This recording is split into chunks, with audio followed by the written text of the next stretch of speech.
மழைக்காலம் ஆரம்பிச்சிருச்சு. எந்த மாதிரி உணவுகள் நம்ம சேர்த்துக்கணும், எந்த மாதிரி உணவுகளை அவாய்ட் பண்ணணும்னு இந்த வீடியோல பார்க்க போறோம்.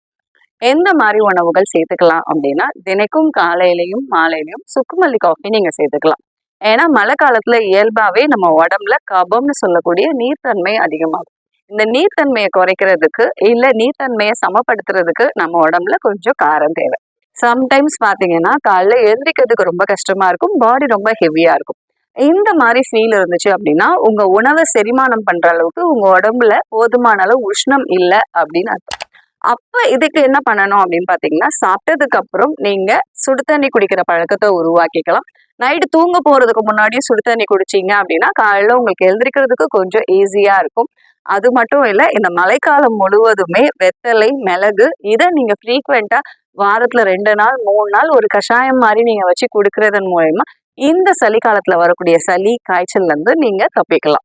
ஸோ இந்த மழைக்காலம் முழுவதுமே நீங்க எந்த மாதிரி உணவுகள் எடுத்துக்கலாம் அப்படின்னா, ஃப்ரீக்வெண்டா சுக்குமல்லி காஃபியை உங்க உணவுல ஆட் பண்ணிக்கோங்க. தினமும் காலை மாலை 2 வேளை குடித்தாலும் சரி. அதே மாதிரி வெத்தலை மிளகு வாரத்துல 2 வாட்டி எடுத்துக்கோங்க.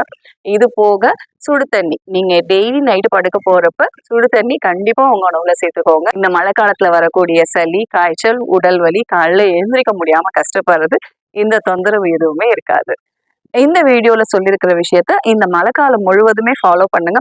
யாராவது மழை காலத்துல ரொம்ப கஷ்டப்படுவாங்க, ஹெல்த் இஷ்யூஸ் அவங்களுக்கு ரொம்ப வரும் அப்படின்னா அவங்களுக்கு இந்த வீடியோ ஷேர் பண்ணுங்க. கண்டிப்பா யூஸ்ஃபுல்லா இருக்கும்.